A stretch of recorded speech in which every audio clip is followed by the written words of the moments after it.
Hybrid seeds का market काफ़ी बड़ा होता जा रहा है और वो सीड्स जो जीआई टैग वाले इलाके में उधर भी एंट्री कर रहे हैं, क्योंकि बहुत ज़्यादा सख्त नियम नहीं है वो सीड्स की एंट्री को लेकर। तो लग रहा है कि कहीं उन इलाकों में भी इन सीड्स की एंट्री ना हो जाए, इसको लेकर डर लग रहा है। इस खबर को और बारीकियों से समझते हैं। हमारे साथ IREF के नेशनल प्रेसिडेंट प्रेम गर्ग साहब है। बहुत बहुत शुक्रिया सर, आपने वक्त निकाला है।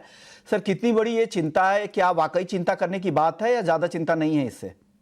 मैं इसके ऊपर थोड़ा सा एक्सप्लेन करना चाहूंगा आपको। इंडियन राइस एक्सपोर्टर फेडरेशन जो IREF है, बासमती की पवित्रता और GI स्टेटस को लेकर गहरी चिंता व्यक्त करती है। और बासमती सिर्फ एक अनाज नहीं बल्कि भारत की धरोहर है और गौरव है, जिसे विश्व भर में इसकी खास खुशबू, पकने की गुणवत्ता और लंबे दाने के लिए जाना जाता है। हम साफ कहना चाहते हैं कि बीज की शुद्धता ही GI की नींव है। अगर बीज में मिलावट होगी तो किसान की आमदनी, निर्यातकों की साख और भारत की अंतरराष्ट्रीय छवि को नुकसान होगा। तथाकथित ताज हाइब्रिड IET 28579 को IARI और IIRR और BEDF जैसी संस्थाओं ने कई बार रिजेक्ट किया है, क्योंकि इसकी गुणवत्ता बासमती के मानकों पर खरी नहीं उतरती है। गैर GI राज्यों जैसे मध्य प्रदेश, राजस्थान में बासमती बीज की अवैध बिक्री न सिर्फ गैर कानूनी है बल्कि GI स्टेटस के खिलाफ भी है।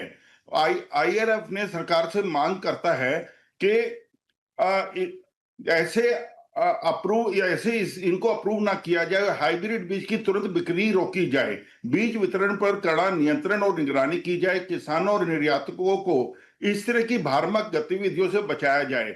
बासमती चावल की जो बासमती भारत की राष्ट्रीय शान, किसानों की आजीविका और ग्लोबल ब्रांड वैल्यू का प्रतीक है।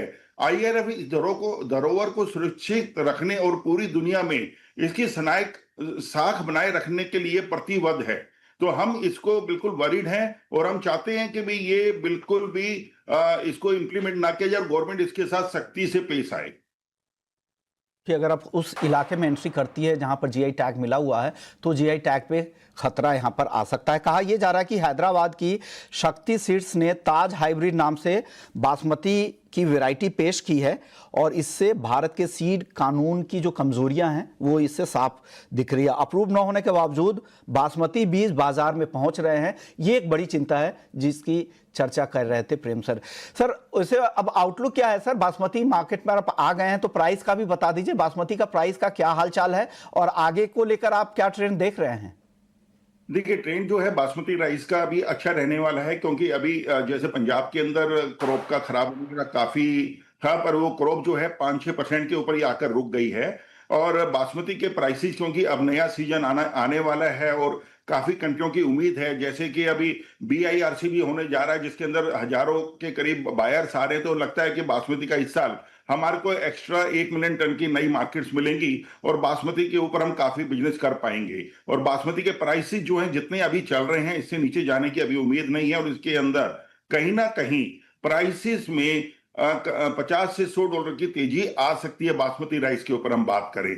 बाकी यदि नॉन बासमती की बात करते हैं तो आज नॉन बासमती पर थोड़ा सा दबाव है वर्ल्ड वाइड, क्योंकि आज म्यांमार ने काफी प्राइसेस अपने गिरा दिए हैं। म्यांमार के अंदर आज 100% ब्रोकन राइस $260 FOB बिकने लगा है, जो कि इंडिया का आज के दिन भी $340, $335 100% ब्रोकन की मार्केट है। और जैसे दूसरे राइस की बात करें, पारबॉइल्ड राइस, तो पारबॉइल्ड राइस के अंदर आज हम लोग $340 के अंदर 5% ब्रोकन पारबॉइल्ड FOB बेच रहे हैं। और जो कि दूसरी थाईलैंड जो हमारा मेन कंपटीटर है पारबॉइल्ड के अंदर, वो लोग भी आज 360, 355 और इवन 345 तक भी बेचने को तैयार बैठे हुए हैं। तो ये एक बड़ा एक कंपटीशन है, पर मेरे को लगता नहीं है कि हमारे को भारत को डरने की जरूरत है इससे, क्योंकि भारत की तरफ सभी बायर्स का रुख है और बायर्स के जो एक्सपोर्टर्स हैं काफी संपन्न इस मामले में है कि वो अपनी मार्केटिंग कर पा रहे हैं अच्छे से और पूरे अफ्रीका के अंदर और पूरे यूरोपियन या मिडिल ईस्ट के अंदर मैक्सिमम मार्केट को कैप्चर कर रहे हैं। तो मेरे ख्याल से प्राइस यहाँ से $10 से $15 मैक्सिमम और टूट सकते हैं नॉन बासमती में,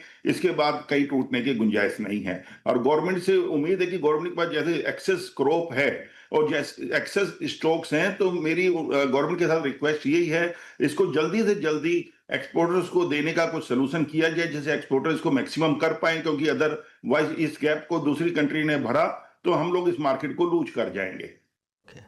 शुक्रिया सर, आपने वक्त निकाला और ये एक अहम मुद्दा था बासमती को लेकर और साथ ही प्राइस को लेकर भी आपने बता दिया। आपको लग रहा है कि बासमती के प्राइसेस में आगे सुधार देखने को मिलेंगे, लेकिन नॉन बासमती के प्राइस कुछ समय अभी आपको लग रहा है कि दबाव में रह सकते हैं। शुक्रिया सर।